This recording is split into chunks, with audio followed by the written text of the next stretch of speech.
Hi everyone. तो आज हम एक क्वेश्चन ले रहे हैं लीड कोड का, सराउंडेड रीजन के नाम से है और ये क्वेश्चन जो है ग्राफ का है। आज हम इसको सॉल्व करेंगे और इसका जो लेवल है वो मीडियम है। तो इसको देखते हैं, क्वेश्चन को समझते हैं कि क्या है और फिर उसके बाद उसका कोड देखेंगे और बेसिकली जो ये कोड देखेंगे हम वो C++ में देखेंगे। तो स्टार्ट करते हैं इस वीडियो को और समझते हैं इस क्वेश्चन को। देखो हमें क्या दे रखा है, हमें दे रखा है एक m/n की एक मैट्रिक्स दे रखी है जिसमें x कंटेन कर रहा है और 0 कंटेन कर रहा है। अगर आप इस मैट्रिक्स को देखेंगे, इस मैट्रिक्स को अगर आप देखेंगे तो आपको क्या मिलेगा कि ये जो मैट्रिक्स है ये x को कंटेन करता है और इसमें o है, मतलब ये x और o से मिल करके ये बना हुआ है। तो ये चीज़ समझ में आ रहा है। दूसरा क्या है कि हमें क्या कह रहा है कि जो भी capture all the regions that are four directionally surrounded by x, ये कह रहा है कि जितने भी O हैं, अगर इस O को देखोगे तो अगर ये चारों तरफ से, चारों डायरेक्शन में, अगर इसके अप साइड में, इसके बॉटम साइड में, इसके राइट और इसके लेफ्ट में अगर देखा जाए तो ये अगर ये X से सराउंडेड है तो ये किस में फ्लिप हो जाएगा, ये भी X में ही फ्लिप हो जाएगा। वैसे ही अगर इस O को देखा जाए तो क्या ये चारों तरफ से सराउंडेड है X से? बिल्कुल, इस साइड भी X है, इस साइड भी इसके X है, इस साइड भी X है और इस साइड तो X है ही। If this O is surrounded by X from all the four sides, तो ये किस में चेंज हो जाएगा, ये x में ही चेंज हो जाएगा। और वैसे ही अगर इसको देखा जाए तो इसके भी अप साइड में, बॉटम में x है, डाउन में है, नीचे बॉटम में है x, और राइट हैंड साइड में भी है और लेफ्ट हैंड साइड में भी है। तो ये भी किस में चेंज हो जाएगा, ये भी, ये जो o है ये भी x में ही चेंज हो जाएगा। लेकिन क्या ये जो o है ये चेंज होगा x में? नहीं। क्यों नहीं होगा, देखते हैं। क्योंकि देखो इसके अपवर्ड साइड में x है, राइट हैंड साइड में भी x है, लेफ्ट हैंड साइड में भी x है, लेकिन बॉटम में कोई भी x नहीं है। अगर कोई भी बॉटम में x नहीं है तो वो किस में वो चारों तरफ से सराउंडेड हुआ ही नहीं। अगर वो चारों तरफ से सराउंडेड नहीं है तो इसका मतलब है वो चेंज नहीं होगा, मतलब वो फ्लिप नहीं होगा, वो o x में फ्लिप नहीं होगा। तो इसकी कंडीशन क्या है कि वो कब फ्लिप होगा, कब नहीं होगा। तो देखो हम इसको स्टार्ट किस तरीके से करेंगे। तो देखो जब भी अगर हमें मैट्रिक्स दे रखा है और इस मैट्रिक्स में, मैं इसको एक बार डिलीट कर देता हूँ। देखो अगर कोई भी O अगर इस रो में, इस लास्ट वाले कॉलम में, लास्ट वाले रो में और पहले वाले कॉलम में, अगर इन सब में हमें कोई भी अगर O मिलता है, जैसे इस रो में, इस कॉलम में, इस कॉलम में और इस कॉलम में, मतलब कि स्टार्टिंग रो, स्टार्टिंग कॉलम और लास्ट कॉलम, अगर इनमें कोई भी O मिलता है वो चेंज नहीं होगा। क्यों नहीं होगा? क्योंकि देखो अगर यहाँ पर O होता, अगर यहाँ पर O होता तो ये चेंज क्यों होगा? क्योंकि चेंज नहीं होगा। क्यों नहीं होगा? क्योंकि देखो यहाँ पर कोई x नहीं है और इस साइड भी x नहीं है। अगर हम यहाँ पर O लेते हैं तो इसके इस साइड भी x है, इस साइड भी x है, इस साइड भी x है, मतलब इसके 3 साइडेड, ये जो 3 साइड में इसके पास x है, लेकिन इस साइड में कोई x नहीं होगा क्योंकि वो उस साइड तो कुछ है ही नहीं। तो ये भी यहाँ पर भी अगर O होता है तो यहाँ पर भी चेंज नहीं होगा। सेम ऐसे ही अगर इसमें यहाँ पर O होता है या फिर यहाँ पर O होता है तो ये भी चेंज नहीं होगा क्योंकि इसके राइट हैंड साइड में कोई भी x नहीं है और इस कॉलम में भी कहीं चेंज नहीं होगा वो। वैसे ही लास्ट रो में अगर बात करें, अगर यहाँ पर O होता है तब भी ये चेंज नहीं होगा क्योंकि एक साइड से ये है, इस साइड से नहीं है, इस साइड से नहीं है, और इस साइड से है, इस साइड से तो है x, लेकिन इस साइड से x नहीं है। सेम ऐसे ही अगर यहाँ पर O होता तो इस साइड तो x दिख रहा है, इस साइड भी x दिख रहा है, इस साइड भी x दिख रहा है, लेकिन बॉटम साइड में कोई x है ही नहीं। तो हमारा जो अप्रोच रहेगा, हम कहाँ से स्टार्ट करेंगे, हम चेक करेंगे सबसे पहले कि हमारे पहले रो में, मतलब जो स्टार्टिंग रो है और लास्ट रो है, या फिर पहला कॉलम और स्टार्टिंग कॉलम, अगर इसमें कोई भी अगर O मिलता है तो हमें उनको ऐसे ही छोड़ना है, एज इट इज़ छोड़ना है। समझ में आया? तो पहला जो पॉइंट मैं लिख रहा हूँ, पहला पॉइंट क्या लिख रहा हूँ कि इफ़ अगर लास्ट रो, फर्स्ट रो में, फर्स्ट एंड लास्ट रो में कोई भी अगर एलिमेंट मिलता है, फर्स्ट एंड लास्ट रो में, ठीक है, पहले और लास्ट रो में अगर कोई भी हमें O मिलता है तो हमें एज इट इज़ छोड़ना है, उसे एज इट इज़ छोड़ देंगे। तो एज इट इज़ छोड़ने के लिए भी हम कुछ टेक्निक अपनाएंगे। और दूसरा क्या है, दूसरा क्या है कि अगर फर्स्ट एंड लास्ट कॉलम में, अगर फर्स्ट एंड लास्ट कॉलम में भी हमें अगर O मिलता है तो हम उसको भी एज इट इज़ ही छोड़ देंगे। समझ में आ रहा होगा? अब हम बात करते हैं, थोड़ा सा और आगे बढ़ते हैं, इसको डिलीट करते हैं। देखो अब एक चीज़ समझ में आ गया कि अगर मान के चलो यहाँ पर O है, ठीक है, यहाँ पर O है, लेकिन अगर मैं कहता कि यहाँ पर O है तो क्या ये जो O है ये चेंज होता? बिल्कुल, ये x में चेंज नहीं होता। देखो कैसे, क्योंकि अगर ये जो O है अगर ये एक साइड से सराउंडेड नहीं है तो जो ये वाला O है ये भी एक साइड से सराउंडेड नहीं होगा, और इसके साथ ही ये भी जो O है ये भी चेंज नहीं होता।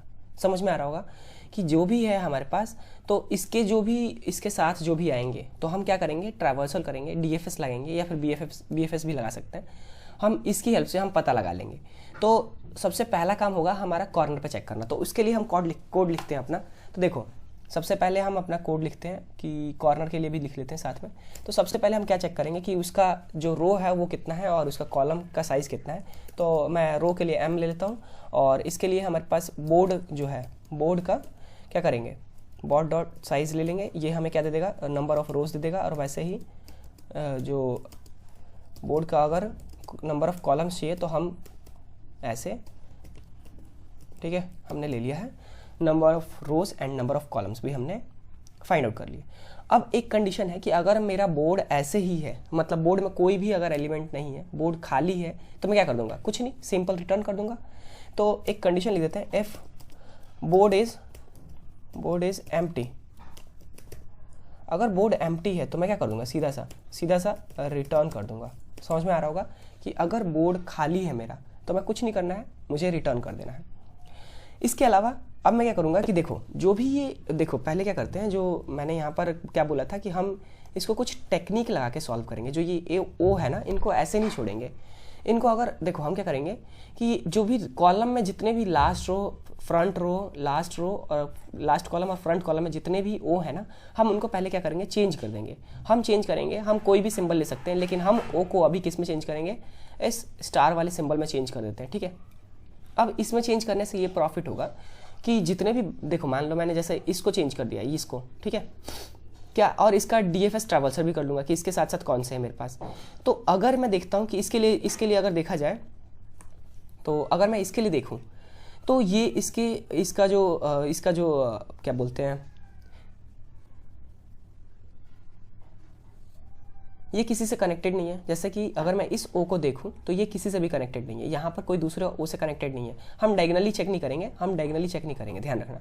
हम चेक करेंगे लेफ्ट, राइट, अप और डाउनवर्ड। तो अब देख लो कि ये जो ओ है क्या किसी से कनेक्टेड है, नहीं। तो इस ओ को पहले तो हम इसको देखेंगे कि ये जो लास्ट फ्रंट रो और लास्ट रो और फ्रंट कॉलम और लास्ट कॉलम में कोई ओ है तो हम किसको उस ओ को हम किस में चेंज कर देंगे, स्टार वाले सिंबल में, एस्ट्रिक में। और उसके बाद हम चेक करेंगे कि जो भी उसका इस ओ को, जैसे कि इस यहाँ पर हम देखेंगे, हम डीएफएस ट्रैवर्सल करेंगे, मतलब कि क्या ये किसी से कनेक्टेड है। अगर किसी से कनेक्टेड होता है तो हम उसको भी स्टार में चेंज करेंगे, नहीं तो हम उन सबको, अगर ये किसी से और से कनेक्टेड नहीं है, वैसे जैसे यहाँ पर और होता है, यहाँ पर एक ओ होता है, तो हम इसको तो इस स्टार में चेंज करते हैं। इसके साथ ये इससे भी कनेक्टेड है, ये इससे भी कनेक्टेड है, तो हम इन सबको भी किस में चेंज करते हैं, हम इन सबको भी स्टार में ही चेंज करते हैं। लेकिन यहाँ पर हमारा जो ये ओ है वो किसी से कनेक्टेड नहीं है, तो इसलिए हम क्या करेंगे, यहाँ पर ये जो ओ है ये किसी से कनेक्टेड नहीं है बाकी दूसरे ओ से। तो ये सिंपली ये वाला बस एस्ट्रिक, मतलब ये जो ओ है ये इसको हम चेंज करेंगे स्टार में, और बाकी सबको हम फ्लिप कर देंगे एक्स में। और वैसे ही अगर यहाँ पर भी ओ होता तो हम इस ओ को चेंज करते किस में, स्टार में। इसके साथ इसको भी स्टार में चेंज करते, इसके साथ और देखते कि क्या और भी चेंज हो सकता है। पर वो सारे के सारे अगर वो कनेक्टेड नहीं है, हम डायगोनली चेक नहीं करेंगे, ध्यान रखना। अगर डायगोनली हम किसी से भी चेक नहीं करेंगे, हम चेक करेंगे लेफ्ट, राइट, डाउनवर्ड और अपवर्ड, बस। अगर वो कनेक्टेड है तो हम क्या कर देंगे, उन सबको भी स्टार में चेंज कर देंगे। और उन सबको यहाँ से इस पोजीशन से चलने के लिए सबके पास हम क्या यूज़ करेंगे, हम अपना डीएफएस या बीएफएस यूज़ करेंगे। लेकिन हम इस क्वेश्चन में डीएफएस यूज़ करेंगे अभी। तो देखो मैंने क्या बोला था कि हम क्या करेंगे, हम चेंज कर देंगे जो भी लास्ट रो, लास्ट कॉलम में जो भी एलिमेंट्स हैं उन सबको चेंज कर देंगे, क्योंकि फ्रंट लास्ट रो और फ्रंट कॉलम और लास्ट कॉलम में जो भी ओ मिलेगा हम उन सबको चेंज कर देंगे, ठीक है। तो हम उसके लिए एक लूप लगाएंगे, for int i is equal to 0, और i कहाँ तक जाएगा, नंबर ऑफ रोज तक, ठीक है। और वैसे ही ये हमारा j लिख लेते हैं यहाँ पर, j जो है वो 0 से स्टार्ट हो गया, j कहाँ तक जाएगा, नंबर ऑफ कॉलम्स तक, और j प्लस, ठीक है। अब हम लास्ट रो और लास्ट कॉलम हमें कैसे पता चलेगा, जब i की वैल्यू, यहाँ पर i की वैल्यू क्या हो, यहाँ पर नंबर ऑफ, ये रो कौन सा है, 0th रो, और ये कौन सा रो है, ये है m-1th रो। और वैसे ही ये कौन सा कॉलम है, अगर ये देखा जाए तो ये कौन सा कॉलम है, ये है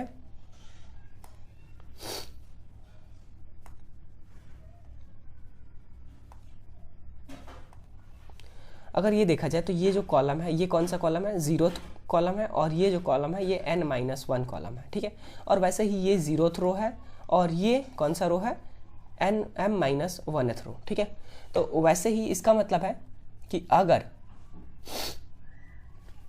f जब i की वैल्यू या तो 0 हो, ठीक है, या फिर j की वैल्यू 0 हो, ठीक है, या फिर i की वैल्यू m-1 हो, मतलब हम लास्ट रो में हो, या फिर एक सेकेंड ये बराबर होनी चाहिए m-1, या फिर j की वैल्यू जो हो वो लास्ट कॉलम के बराबर हो, मतलब j इज इक्वल टू अगर j इनके बराबर है तो हम क्या कर देंगे, अगर ये ऐसा कुछ है मतलब हम पहले कॉलम या लास्ट कॉलम या पहले रो या लास्ट रो में है, तो हम क्या कर देंगे, हम उन सबको चेंज करेंगे। तो उसके लिए मैं एक DFS फंक्शन अपना कॉल करूँगा, एक लिखूँगा, अभी मैं DFS लिख देता हूँ और उसमें एक बोर्ड पास करूँगा, मैं अपना बोर्ड पास करूँगा और उसमें कॉलम और उसमें रो और कॉलम पास कर दूँगा, ठीक है, ये पास कर दूँगा।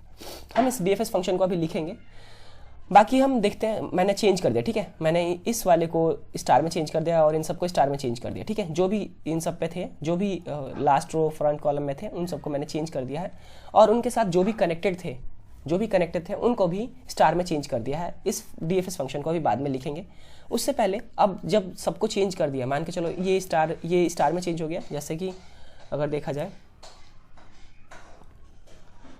तो जैसे कि देखा जाए कि ये वाला मैंने क्या कर दिया है, ये मैंने स्टार में चेंज कर दिया, तो अब इससे कोई भी कनेक्टेड नहीं है।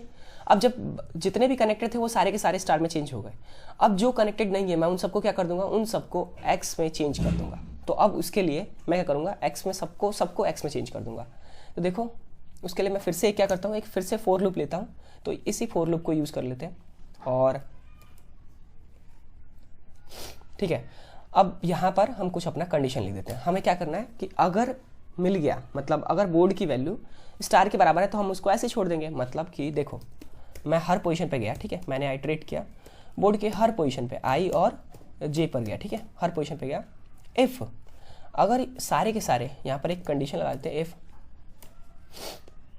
अगर बोर्ड के i और j जो है वो अगर स्टार के बराबर है, मतलब मैंने उनको स्टार में चेंज किया था, अगर वो स्टार के बराबर है तो मैं क्या करूँगा,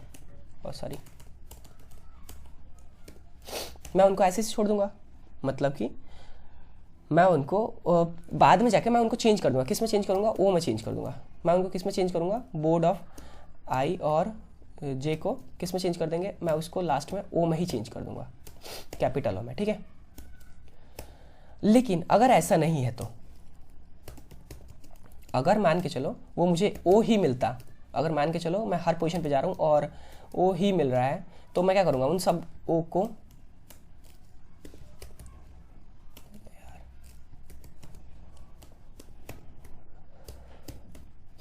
अगर वो ओ ही मुझे मिल रहा है तो मैं क्या करता, मैं उन सबको एक्स में चेंज कर देता, ठीक है। मैं उसको किस में कर देता, बोर्ड को, जितने भी बोर्ड ऑफ जो भी एलिमेंट्स थे उन सबको मैं किस में चेंज करूँगा, मैं उन सबको एक्स में चेंज कर दूँगा, ठीक है।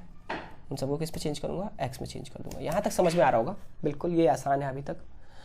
अब ये चीज़ तो समझ में आ रही है। यहाँ पर अब देख लेते हैं मैंने कोड में क्या लिखा है, ठीक है, एक बार समझते हैं। देखो मैंने क्या लिखा है कि ये जो है हमारा अगर बोर्ड खाली है, ठीक है, बोर्ड खाली है तो हम सीधा सा रिटर्न कर देंगे, समझ में आ रहा होगा ये तो। लेकिन अगर बोर्ड खाली नहीं है तो क्या करूँगा, मैं सारे पोजीशन पे जाऊँगा। मतलब सारे पोजीशन पे जाने का मतलब है कि मैं इस पहले फ्रंट रो में जाके देखूँगा क्या कोई ओ है, वैसे ही मैं लास्ट रो में जाके देखूँगा क्या कोई ओ है, और फ्रंट कॉलम में भी जाके देखूँगा और लास्ट कॉलम में भी जाके देखूँगा क्या मुझे कोई ओ दिख रहा है। अगर वो ओ है और उससे कनेक्टेड भी कोई ओ है तो मैं उन सबको किस में चेंज कर दूंगा, ओ स्टार में चेंज करूंगा। इसको मैं अभी लिखूंगा, इस फंक्शन को लिखेंगे, DFS जो फंक्शन है वो स्टार में चेंज कर देगा, ठीक है, समझ में आ रहा होगा। और उसके अलावा फिर मैं क्या करूंगा, मैंने चेंज तो कर दिया, अब मैं क्या करूंगा कि जितने भी यहाँ पर ओ थे, जितने भी कनेक्टेड थे, बाकी जितने भी बच गए हैं ओ, जैसे ये ओ था ये स्टार में कनेक्टेड, अब ये कन्वर्ट हो जाएगा। लेकिन अब जितने भी ओ बाकी रह गए अब उन सबको मैं फ्लिप कर सकता हूँ। अब इसको भी एक्स में कन्वर्ट कर सकता हूँ, इसको भी एक्स में, इसको भी एक्स में। तो मैंने उसके लिए फिर से क्या किया कि अगर मुझे स्टार मिलता है, अगर ये स्टार में कन्वर्ट हो गया है तो मैं इसको ऐसे ही रहने दूंगा, इसको कुछ नहीं छेड़ना। अगर वो स्टार में कन्वर्ट नहीं हुआ है, जैसे वो एक्स ओ ही है अभी भी, तो मैं उन सबको किस में चेंज कर दूंगा, एक्स में चेंज कर दूंगा। ठीक है, ये समझ में आ रहा होगा। तो यही अभी तक हमने कोड लिखा है। ठीक है, अब बात करते हैं थोड़ा सा आगे। अब डीएफएस फंक्शन को कैसे लिखेंगे। तो डीएफएस फंक्शन के लिए एक हम अपना फंक्शन बनाते हैं और ये वॉइड टाइप का ही फंक्शन होगा। ठीक है, तो इसके लिए हम यहाँ पर एक फंक्शन बना लेते हैं। ठीक है, एक फंक्शन बना लिया मैंने, वॉइड डीएफएस। ठीक है, और इसमें मैं क्या पास करूँगा, मैंने यहाँ पर दिया है बोर्ड और आई और जे। ठीक है, बोर्ड और आई और जे। तो मैं इसमें ये वाला जो बोर्ड है वेक्टर का, ये वेक्टर वाला बोर्ड मैं पास कर दूंगा। कॉपी पेस्ट कर देते हैं यहाँ पर। ठीक है, और फिर क्या पास करूँगा, आई और जे। ठीक है, समझ में आ रहा होगा। अब क्या है कि देखो, अब अगर इफ बोर्ड जो है, बोर्ड के ith और j वाले जो एलिमेंट है, अगर i और j एलिमेंट जो है अगर वो जीरो के बराबर, ओ के बराबर नहीं है। ठीक है, अभी उसको देखते हैं। ओ के बराबर नहीं है तो क्या करेंगे। अगर ओ के बराबर नहीं है तो मैं क्या कर दूंगा, मैं सीधा सा रिटर्न कर दूंगा। अब उसको समझेंगे, एक बार मैं लिख लेता हूँ। मैं उसको क्या कर दूंगा, रिटर्न कर दूंगा। अब मैंने इसको रिटर्न क्यों किया है वो देखते हैं कि अगर कोई भी एलिमेंट, देखो जैसे कि अगर मैं यहाँ पर देखता हूँ कि अगर कोई भी, एक सेकेंड मैं यहाँ पर पेन लेता हूँ एक।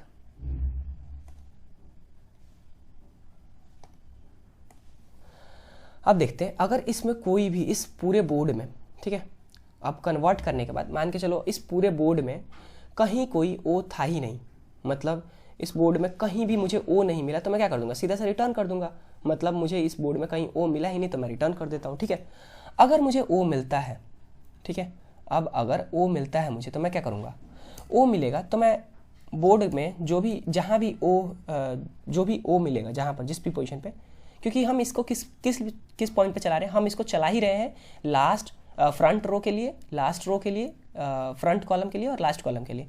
तो अगर मुझे कोई ओ मिलता भी है फ्रंट रो या लास्ट रो में, फ्रंट रो या लास्ट रो में अगर मुझे कोई भी अगर एलिमेंट मिलता है तो मैं क्या कर दूंगा, उसको चेंज कर दूंगा किस में, स्टार में।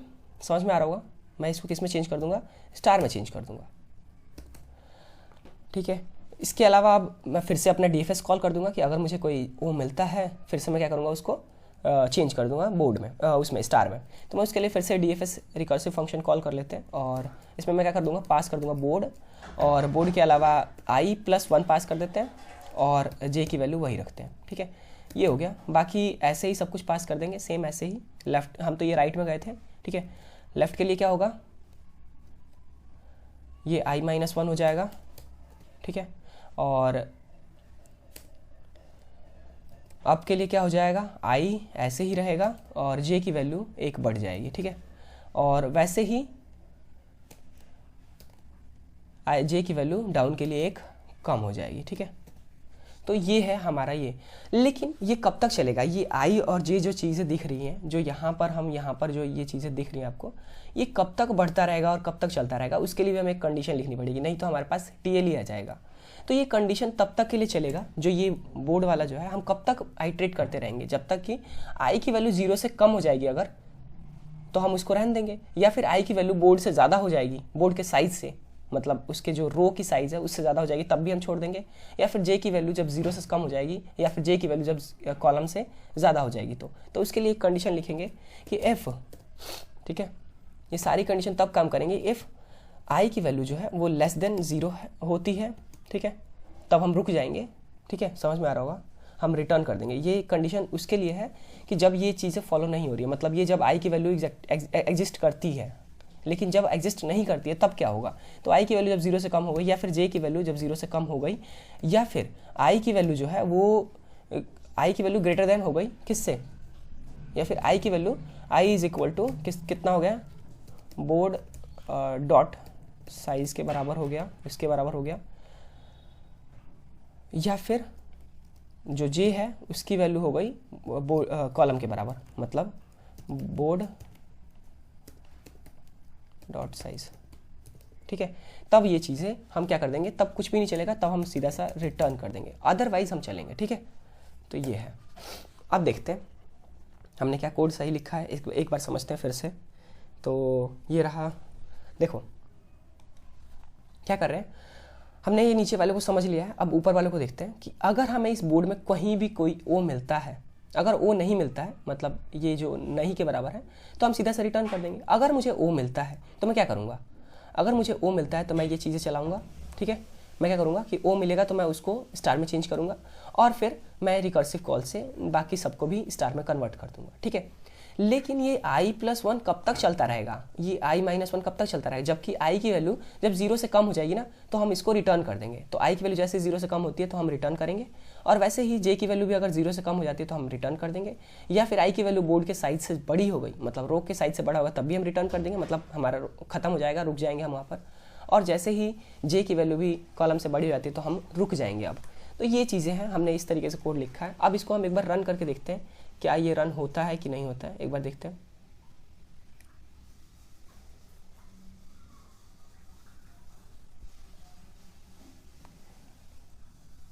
एक बार देखते हैं क्या कुछ हमने गड़बड़ किया है।